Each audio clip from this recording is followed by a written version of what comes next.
everybody, and welcome back to my channel. My name is Courtney, and today I'm back with another budgeting video. I am doing my February Paycheck 2 budget. If you watched my videos before, you know that I get paid bi-weekly. So this is the last paycheck that I'll get for February. And that's pretty much all I have to say for the intro, so let's get into the actual video. So I follow a Dave Ramsey method of budgeting. I give my money a place to go, and I use cash envelopes to help me make sure that what I say I'm going to spend my money on is actually what it's getting spent on. So I have three categories: my bills and expenses, my cash envelopes, and my sinking funds. I always start with my bills and expenses because these are things that I have to pay every single month. They are my loan payments, so my debt, and they are also things like rent and utilities. I say this in every video just so that I don't get a ton of questions, but I am lucky enough to live with my parents. I have my own apartment in the basement, so I don't have to pay rent. It's their way of helping me out after college, and I'm lucky enough to still be included on their phone bill and their car insurance as well because I'm under 25, and it would be super expensive for me to get my own insurance. So that is how they help me out. I do plan on taking responsibility for the car insurance within the next year or so, once I am more established driver, and at that point it won't be nearly as expensive for me to get my own policy. But I have 4 loans or debts at this point. I have my PayPal, which is my current debt snowball, which means any extra money in the month gets put towards this debt. It also means that when I paid off my one credit card, the minimum payment for that got added to PayPal's minimum payment, so I now do a minimum payment of $84 a month to my PayPal credit. Now, the other thing I like to note every month is that I split my bills in half. So for the first paycheck, I took out $42, and for the second paycheck, I'm taking $42, and then that is what I'm using to pay March's bill. I do know that there's other ways to set up your bill pay. However, this is how I find it easiest for me to do so. And by sharing my budget, I don't expect everybody to like the way I do it, and I don't expect everybody to do it exactly the way I do. But it is a way to inspire you to have new ideas and start one if you maybe have been thinking about it but were nervous. But my next loan is my car, and I pay $200 a month, so $100 is coming out of this paycheck. I have my private student loan, which is $109 for this paycheck, and I have my federal loan, which is $35.50 for this paycheck, because I am income based. So I total these up, and it will be $286.50.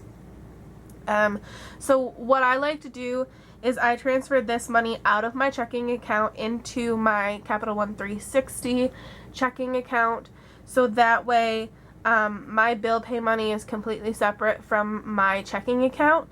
That keeps me more accountable, and also that makes it so that at the end of the month, whatever is left over in my checking account can go towards my debt snowball, which I'll explain at the end of the video.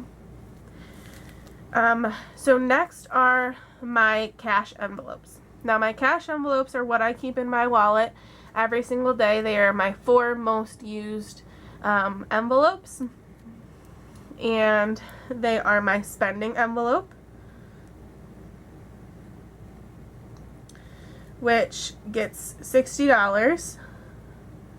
And like I said in my last video, I like to think about it as $30 each week, because I do get paid every other week.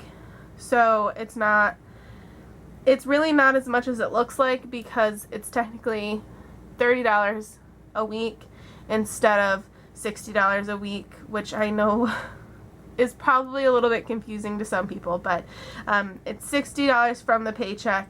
But I look at it as I have $30 each week to spend however I want, and a lot of the times I don't usually end up using my whole budget, which the leftover money gets put into a separate envelope and is used for my debt snowball payment, which I talk about in my cash envelope stuffing videos. Next is gas. This is another one that I don't always use the entire budget, because I ride with my sister into work. So I do $30 each week, or $60 from a paycheck.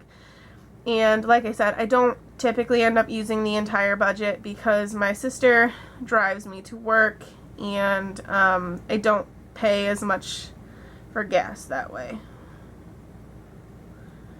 Next are my groceries, which also get $60. I have talked about increasing this in the past. However, recently I have been able to stay in budget while using more coupons and just being a little bit smarter with my money. So for now, I think I'm going to leave it the way it is and reevaluate in a while. And lastly is date night, which gets $50.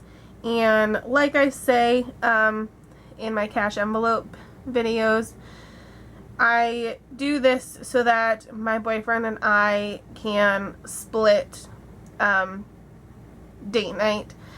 So he'll pay for dinner one week and I will pay the tip, and then the next week I will pay for dinner and he will pay for the tip.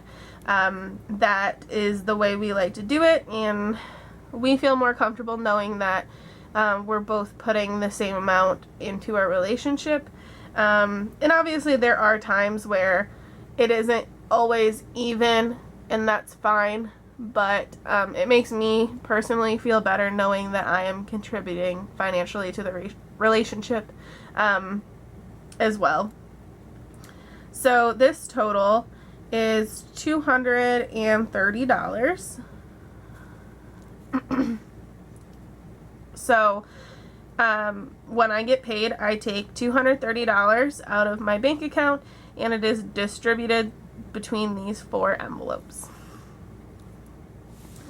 Next are my sinking funds. Now my sinking funds are specific savings envelopes.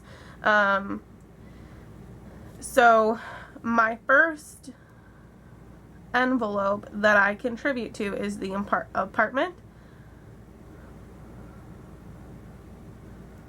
My boyfriend and I both contribute $40 out of each paycheck to the apartment envelope, so that one day we can either move into our own apartment or you know, buy land or whatever. Next is my car, and this gets $20. Next is my medical envelope, and I will go more in depth as to what I use each envelope for in my cash envelope stuffing video, just because I don't want to make this video super long. But for the most part, I'm sure you get the idea of what each envelope is used for. And if you do have any questions, you can always leave them down below if you don't want to wait until the next video. So I put gifts on there, travel, and then my last two are my favorite envelopes, and that is my garden fund, which gets $10, and my boyfriend's fund, which is also $10. It was just recently Valentine's Day and his birthday, so I took money from this and date night to help pay for a really nice dinner out for his birthday. But I mean, you really don't need this envelope if you don't want it.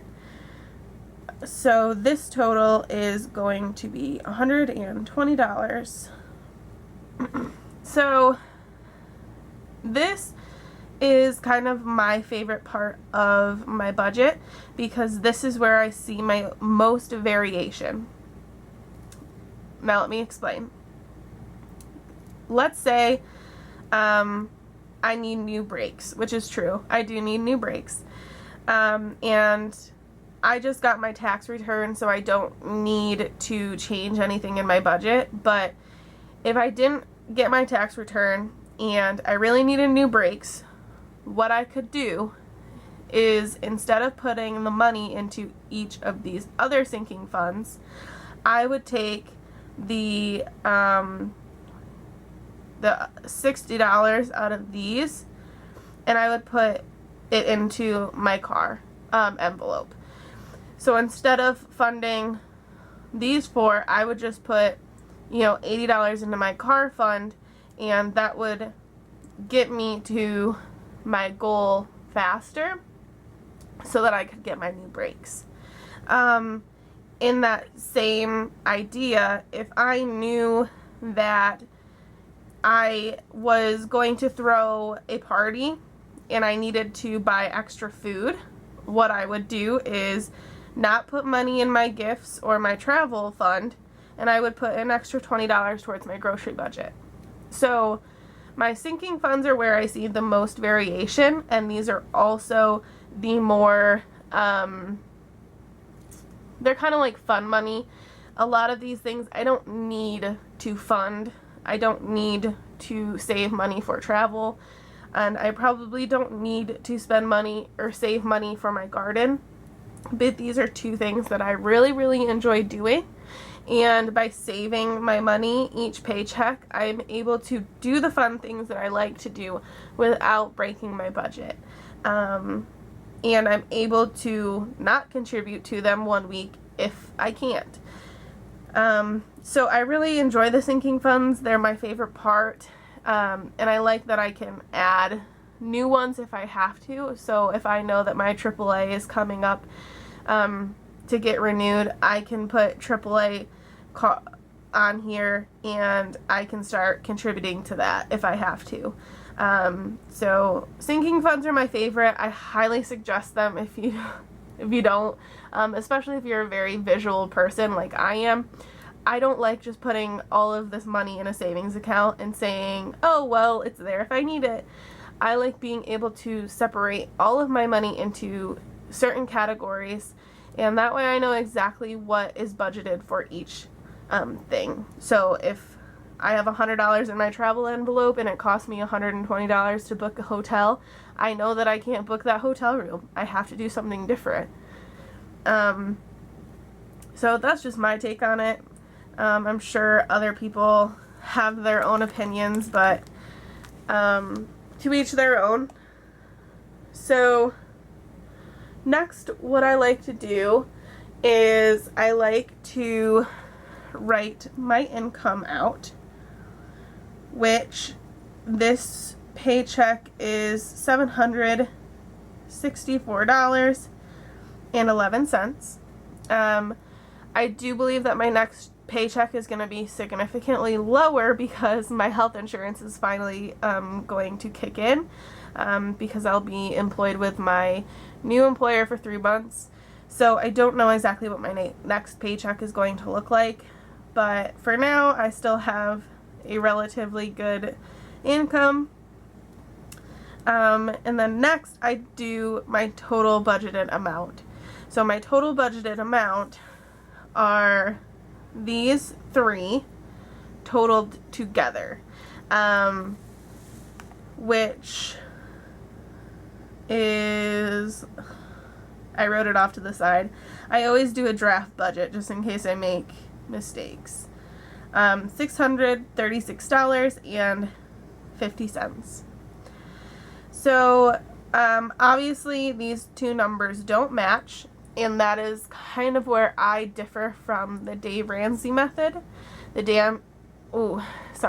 Dave Ramsey method says that your income should meet your total budgeted amount, and that every single dollar that you get from your paycheck should be designated to something. I know that technically makes me Dave-ish, but hear me out. What I do is I subtract my total budgeted amount from my income, and I get my debt snowball payment for the month. $127.61. Now, what I do is I leave this money in my checking account.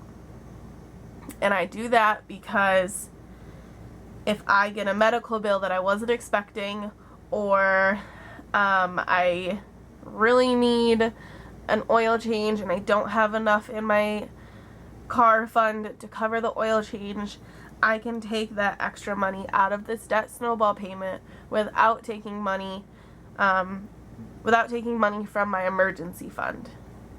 And if I don't need to take money out of my checking account, then I have $127 to put towards an extra debt snowball payment at the end of the month. And that's kind of what I was talking about up here when I was saying I like having my bill pay money separate from my checking account, because obviously at the end of the month I don't want to accidentally put bill pay money towards a debt snowball payment.